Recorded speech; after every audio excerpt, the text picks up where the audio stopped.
just going to talk about these two books. I started reading this one and I stopped and went to this one. And then I kept reading them both together. This is a recommendation from Steve Donaghy.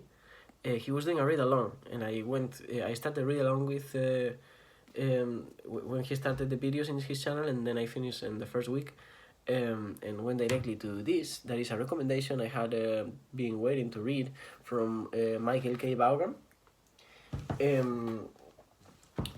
And the reason why I jumped from one to the other one, it's because I struggled to follow everything here. I have read histories, but I had never read a popular history of Rome or any history of Rome, for that matter.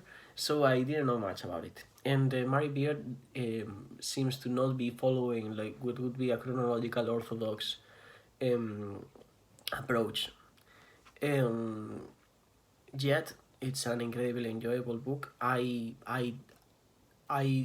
the kind of book that I would recommend reading, even if you are not interested in history, because it's just enjoyable. Like, it has many interesting facts and many interesting reflections. I really like when the authors do that, especially in these kind of books, because they generally tend to like depersonalize themselves, to like completely remove themselves from the text and try to just like give you the facts as they are. But the facts are, in my opinion, never as they are. And historians often forget that history is made upon assumptions, and often you read like a history of their a Baroque history that or a Renaissance history that doesn't question the category of Renaissance. Why do we call it that way? You see that also in science and everything, and I think that philosophical aspect of just questioning and like seeing all the different possibilities in which things could have happened, and also why do we view them and frame them the way the way we do, rather than a different way, because the same situation can be seen from two different angles. You see, you have that already with the whole conflict between Cicero and Catiline, which is how the book opens, and then it goes back and then it goes forward again. I think it was really cool, but in general, just like so interesting. Like, I enjoy the parts of War with Hannibal, but like also small reflections, like when she talks about oracles. In general, it was just a really good read. Yeah, I also, another thing that I liked, I just kept underlining, because like right now I'm living in England at the moment, and it just kept mentioning places that I have nearby and that I just want to go now and see them with like, and so like the world around you. And that's part of the promise of the book from the prologue, that like the world around you is deeply influenced by ancient civilizations, specifically by Rome. And as he says, the world would be infinitely poorer. This is something that Steve also highlights at the beginning of his read along, if we stopped interacting with our ancestors. And in here you see some of that, and you see some of the reasons behind that. And so I'll just link the read along from Steve Donaghy down in the description. But yeah, I just completely recommend this book as a book, not necessarily as just as a history, but it was just a really good read and interesting, and it gives like a lot of insight. I really liked also the part where Mary Beard is talking about the moment in which Roman citizenship was expanded to all the Latin-speaking sections of the Roman Empire, and also when freedom was generalized. Like, all of those small changes, and how like sometimes like generalize, like making every person a freeman, or like just removing slavery was actually a trick, so that now everyone through taxes became slaves on a different kind of capitalist slaves.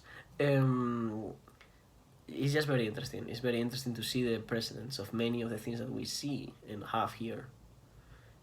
On that note, I did struggle following the whole narrative. So I wanted to take a second book that would give me a bigger perspective, a wider overlook, and that was more informative and maybe less literary.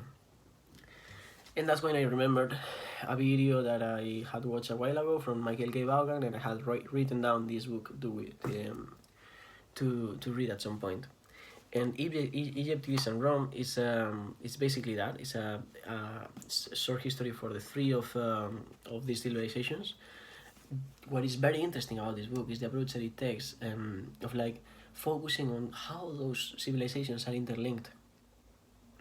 I got the book in the first place. I got the book because I was very interested in reading the Rome part, because I wanted help with the other book.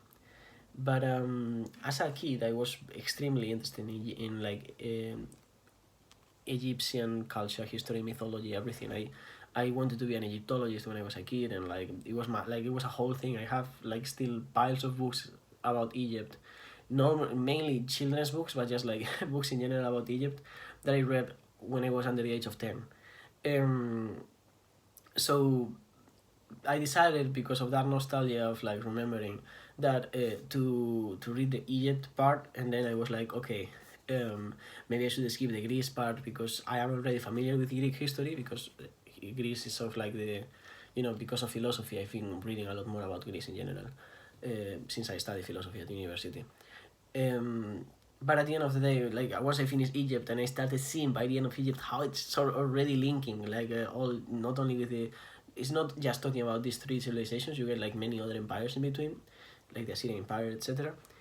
But like you already see how it's sort of connecting, and then you want to continue, in the story, and then you get to Rome.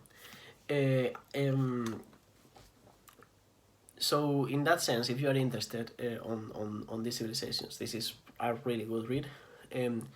On like the way it's written, like as a book separately from its topic and its informative value, is not as enjoyable as the Mary Beard one, but I think it's a really good complement. It gives you a great overview. It's a book that also can be reread, like not for enjoyment, but just because there's so much information here. This like, I mean, like this is thousands and thousands. This is millennia of events, and some of the most important in human history, just compacted here. Yeah, three compartmentalized civilizations into about 500 pages each. No, not even 500, 300 pages each. 230. And yeah, like just an amazing book. I completely recommend it. I recommend them both. Nevertheless, I think that this book can be read without that. I was reading mainly at work, which means I was hiding from my boss when I was reading, which also like limits my focus a little bit, and that might be the reason why I struggle reading this one. And also I haven't finished this one completely. I'm halfway through the Rome part, by the way. I'm going to Scotland for a hike tomorrow, so I thought if I wait more I will forget about the books. That's why I'm doing this now. But yeah, the thing is that I don't think that this one is necessary. This one is more informative than this one. This one is more enjoyable than this one, and they both together just fit. For me, they were like a perfect complement. And they also made me like, now I know things I want to read further about Rome, and that have been explained from two different perspectives. So I'm sure that what I'm reading is not just so interesting because the great way in which Mary Beard writes, but like the way that Charles Freeman mentions it is also been interesting for me. So now I know I can look more into that. But also, I know some things that are happening in Rome that are really a heritage of Egypt or Greece. And the moment, like the global world that we live on, is just another, it's in a way, it's still interlinked. It's just like we are just part of that heritage. And in the same way that you can find Egypt in Greece and Greece in Rome, you can find the three of them, and obviously much more in our world. And for that, I think this is a very relevant read for anyone that wants to understand a bit more about that. And yeah, that's all. Enjoy.